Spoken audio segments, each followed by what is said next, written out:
Hello everyone, this is me Ansari Shabnam and you are watching All About Teaching। आज हम class 4 का science देखने वाले हैं जिसमें चैप्टर नंबर 4 आज हम करेंगे। चैप्टर 1 to 3 हमने ऑलरेडी किया हुआ है और चैप्टर नंबर 6 to 10 भी वीडियोस और क्वेश्चन आंसर्स दोनों ही अपलोडेड है। इन केस आपने नहीं देखे होंगे और अगर आप देखना चाहते हैं तो डिस्क्रिप्शन को ज़रूर चेक करें, उसमें सारे वीडियोज़ के लिंक दिए हुए हैं। तो चलिए हम शुरू करते हैं chapter number 4। Chapter number 4 is plants around us. We see plants during growing at different places such as plain, deserts, hills and even in water। Plants तो आपने देखे ही हैं, हमारे हर तरफ प्लांट्स होते हैं, है ना। They are in different places, like plains में भी होते हैं, डेजर्ट एरिया में भी होते हैं, हिल एरिया में भी होते हैं, वाटर में भी होते हैं, हर जगह प्लांट्स होते हैं। तो कौन कौन से प्लांट्स होते हैं और कैसी कैसी कंडीशन में होते हैं उनके बारे में अब हम इस चैप्टर में पढ़ेंगे। See, a help box is given to us and some questions are there and we have been asked to write the answer। Pine tree are found on। Pine tree कहाँ पर पाया जाता है, ये देखिए, ये है पाइन ट्रीज़ की पिक्चर, देखिए ये है। और पाइन ट्रीज़ इस तरह की जो कोनिकल शेप वाले जो ट्रीज़ होते हैं ना, ये मोस्टली आपको माउंटेन और हिली एरियाज़ में मिलेंगे। तो आपका फर्स्ट वाला आंसर होगा हिल, ये हिल्स पे पाए जाते हैं। कैक्टस कहाँ पाया जाता है? कैक्टस डेजर्ट एरिया में पाया जाता है। नीम एंड बैनियन ट्री, नीम और बैनियन ट्री हमारे आसपास होते हैं जो कि प्लेन एरियाज़ में होते हैं। और लोटस और lily, water lily, water lily के तो नाम में ही वाटर है। These are found in water. Sorry,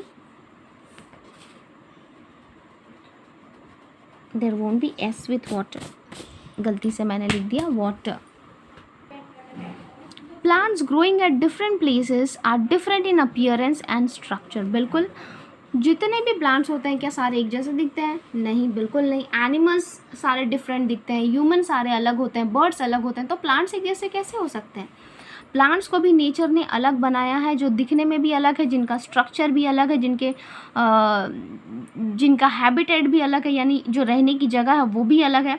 बहुत सारी अलग चीज़ें हैं। तो क्या क्या अलग बातें हैं इन प्लांट्स में, वो हम पढ़ेंगे इस चैप्टर में, पेज नंबर 25 में।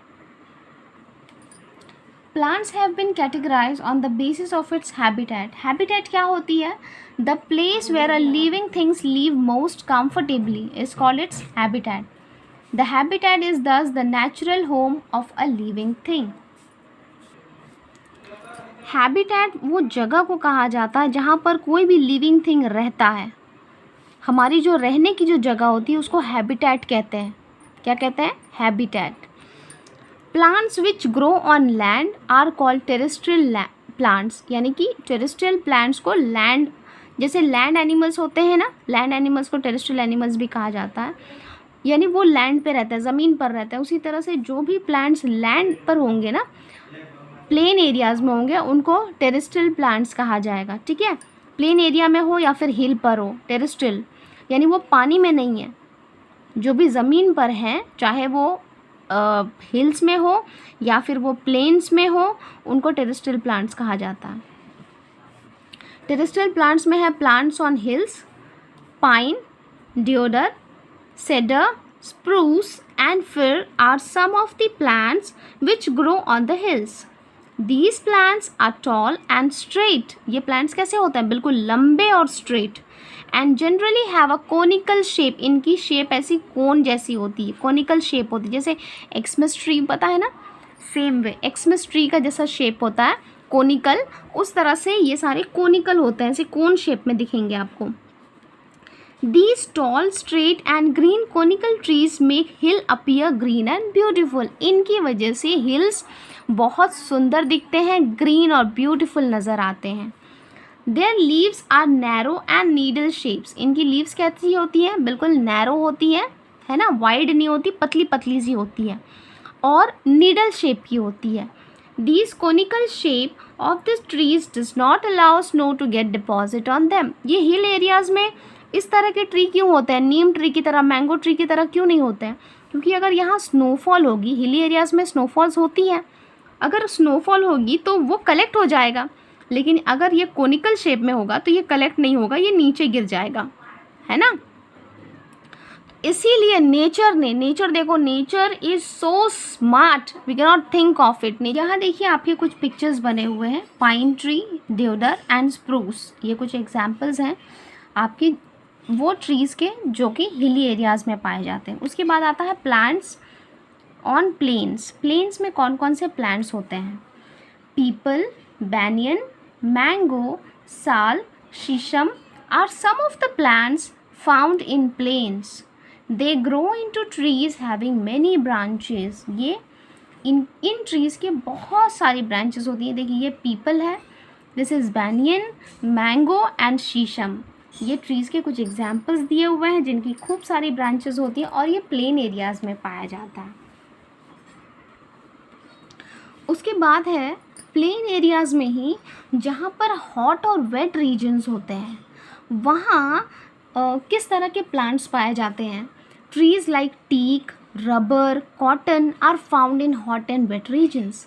These generally have a large number of leaves. इनकी बहुत लीव्स होती हैं and they shed their leaves gradually, hence they are called evergreen plants. ये सारे एवरग्रीन प्लांट्स होते हैं। Plants like pepper, cotton, rice and banana also grow in hot and wet regions. इस तरह की ये जो एग्जाम्पल्स हैं प्लांट्स के, ये भी हॉट और वेट रीजन्स में पाए जाते हैं। अभी आपको देखिए एक मैं वीडियो दिखा रही हूँ, इसमें रबर को किस तरह से कलेक्ट किया जाता है ये दिख रहा है। ये जो आपके ड्रॉप्स जो गिन रहे हैं ना, ये रबर ट्री का जो रस है वो रस इसमें कलेक्ट हो रहा है और ये सारा कलेक्ट हो जाने के बाद में इसको प्रोसेस किया जाएगा। देखिए किस तरह से मशीन में डाल करके इसको शीट्स बनाए जाएंगे रबर के और फिर इसको जो भी शेप देना होगा मशीन से ये सारे शेप्स दिए जा सकते हैं। तो ऐसे बनता है rubber. Now let's move to the next part, plants on marshy areas, यानी जहाँ पर दलदल होती है, बहुत कीचड़ होता है बहुत ज़्यादा, वहाँ पर किस तरह के प्लांट्स होते हैं? वहाँ पर जनरली मैनग्रोव्स पाया जाता है। Mangroves grow in marshy soil. These plants develop special roots for breathing। यहाँ देखिए मैं आपको एक वीडियो भी दिखा रही हूँ, बहुत ही सुंदर है। ये देख करके आपको और ज़्यादा क्लियर हो जाएगा कि इनकी जो रूट्स है ना वो सिर्फ ज़मीन के नीचे नहीं होती है बल्कि ऊपर भी कुछ उगती हैं ताकि रूट्स को सफिशेंट ऑक्सीजन मिल सके ब्रीद इन करने के लिए। क्योंकि आप तो जानते ही हैं कि ट्रीज़ भी रेस्पिरेशन करता है, जैसे कि हमें रेस्पिरेशन की ज़रूरत है, बिल्कुल ट्रीज़ को भी ज़रूरत है। तो ट्रीज़ को कीचड़ में सफिशेंट ऑक्सीजन मिलता नहीं है ना, तो उनको सफिशेंट ऑक्सीजन के लिए वो क्या करते हैं ना, ट्रीज़ अपनी रूट्स को बाहर फेंकते हैं, है ना। इनकी रूट्स बाहर आती है कुछ पोर्शन की to take oxygen from the air. These roots are called breathing roots and they are also called as aerial roots। इनको aerial roots भी कहा जाता है। हाँ, अब marshy is a wet and muddy area. Marshy मतलब कैसा होता है? बहुत ही गीला और बहुत ज़्यादा कीचड़ वाला जो एरिया होता है, दलदल वाला जो एरिया होता है, उसको मार्शी लैंड कहा जाता है, मार्श कहा जाता है। ठीक है, उसके बाद आपका plants of desert area. Desert area में किस तरह के प्लांट्स होते हैं? डेजर्ट एरिया में आप जानते हैं कि वहाँ पर पानी बहुत कम होता है, वहाँ पर रेनफॉल भी कम होती है, पानी के सोर्सेज भी बहुत कम होते हैं। तो हमारे यहाँ पर प्लेन एरियाज़ में जो भी ट्रीज़ पाई जाती हैं वो सारी वहाँ नहीं हम ग्रो कर सकते हैं। वहाँ पर ऐसे प्लांट ग्रो होते हैं डेजर्ट एरिया में ख़ास तौर पर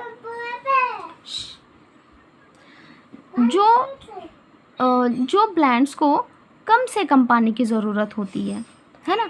Cactus grow in a desert area. It can survive in soil that has very little water। अगर बहुत कम भी पानी है तो वैसे पानी में भी कैक्टस सर्वाइव कर लेता है। ये इस तरह से बना हुआ है। इसकी ग्रीन स्टेम होती है और वेल डेवलप्ड रूट होता है। स्टेम में वाटर स्टोर होता है, इसीलिए इस कैक्टस जो होती है ना बिल्कुल सॉफ्ट होती है और फ्लैशी होती है। Cactus plant has spines instead of leaves. इनमें कांटे होते हैं। कैक्टस की जो लीव्स नहीं होती है, कांटे होते हैं, दे हैव स्पाइंस। इसके बाद आता है aquatic plants growing in water.